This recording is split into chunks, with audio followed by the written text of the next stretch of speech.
Hi friends, we're going to tell you an incredible story. A story about how Sharma takes the risk. And it all began with me. Back when I was working on the shop floor in Mecca, I was closing up with Pam, one of my workmates. And as she was mopping the floor, the penny dropped. I know who I can set you up with. Get back to work. I have the perfect guy for you. Oh boy. No. His name is Riz and he's such a nice guy.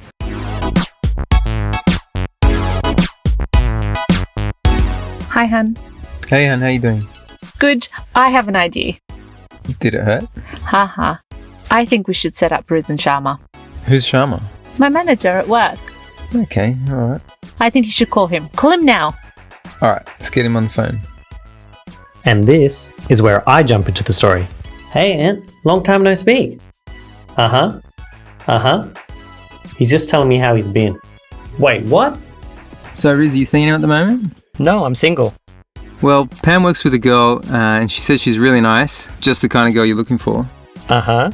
So, would you be interested in meeting her? Sure, why not? Hey, Riz, it's Pam. That's fantastic. What? She was on the phone the whole time? Let's organise to have a double date. I'll have a chat to Sharma and we can work out how to meet up in a few weeks' time. Cool. See ya. See ya. Back at work, Pam kept harassing me to meet this boy, and after much convincing, I finally said yes. I was nervous, so I agreed to a double date, and I first met Riz at a spicy chicken restaurant. Boy, it was hot. Nah, he just couldn't handle the heat. Then we went to get some dessert to cool down, but the whole time Sharma barely looked or talked to me. I was shy. But I didn't know that, I just thought you didn't like me. Let's be real. All I really cared about was the cookies and cream ice cream. Thank you. Next! And once I was finished, I was ready to go. But we ended up going in the same direction to catch public transport. So we parted ways with Ant and Pam. Ant pats me on the back before I go and says, Good luck, mate. Riz walks me down to the station, and it was nice. We finally got to chat a bit. and we get to her spot, and I say, well, it was nice to meet you. And before I even got a chance to exchange phone numbers, This is me. See ya! I was shocked, but not super surprised. The next day, Pam grills me at work. So, what did you think? Yeah, he was nice. Did you exchange phone numbers? No. What? Why? Can I give him your number? Yeah, if you want. And the next day, Ant grills me. So, what do you think, Riz? Ant, I really appreciate you thinking of me, but I don't think she was that interested, to be honest. But thank you so much for a really great night. Are you sure, Pam? Yeah. Well, Pam says she likes you, so here's her number. I was puzzled. What's going on? But he messages me and he was super charming. So we soon arranged to meet up, this time one-on-one. I was still skeptical, so I had an exit strategy awaiting. But then I laid eyes on her. We were in the city, and she looked so beautiful in this yellow knitted sweater. But I slapped myself out of it and I said to myself, it's a trap. Don't fall for her looks.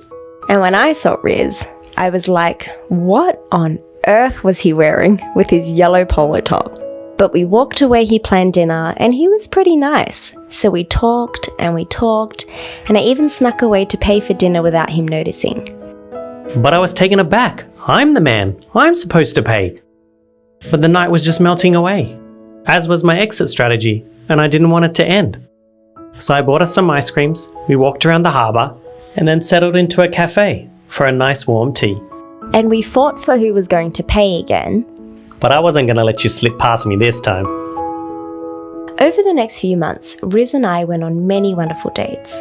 We went hiking, on road trips, to escape rooms, painting, mini golf, the theatre and ballet, the arcade, the Easter show, sunrise on the beach, sailed the high seas, conquered the digital world, and created some magical memories.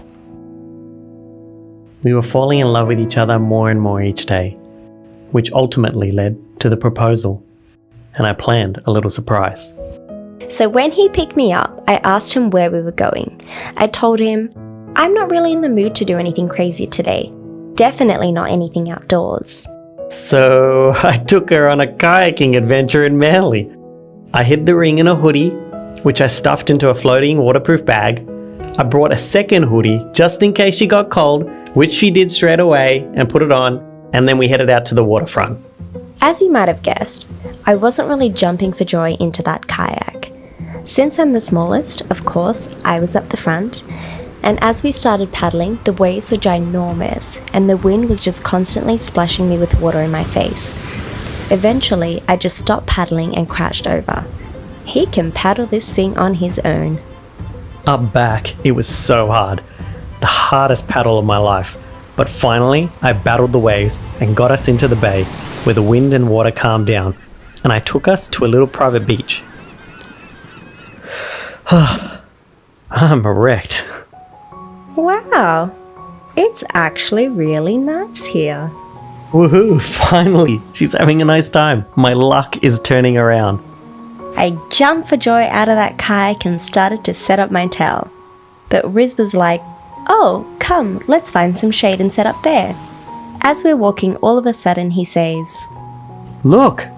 and there's a love hut in the sand with our names in it and a little picnic. Oh my god, how cute. But what? How? Why? What was going on and why was all this done? I was so confused. How did you pull this all off? Yeah, the kayak company. I wasn't going to wake up at dawn and set it up and pray it wasn't all gone. But they set it up exactly like I wanted, and the picnic was fantastic. When we were done, I thought, this is my chance. Hey, Sharma, let's go for a little walk down the beach. Nah, I don't really feel like it. Ah, crap, what am I going to do? But I was patient, and I bided my time, so she didn't expect it. But we ended up sitting on the sand and started to reminisce about our time together. This was my chance. I could see the water bag within reach. Sharma's hair was blocking her view, so I reached into the bag, grabbed hold of the ring box, but as soon as I got hold of it, Sharma flipped her hair the other way, and I was paralyzed. I thought he was just getting emotional. Are you okay? I was freaking out trying to remember my semi-rehearsed speech whilst performing extraction surgery with my right hand. I quickly got the ring behind her back, and I told Sharma, I'm so happy to have found you.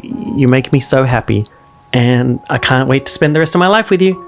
No! What? I mean, yes. What is it then? Yes, of course I'll marry you. With the type of activity, the way the day started, and not to mention Riz had said in my mind that he wasn't going to propose for a while yet, I didn't even see this coming. Well, if we could get through that wavy ride, we can get through anything. And that, my friends, is the story of how Sharma takes the risk. And now I'm stuck with him forever.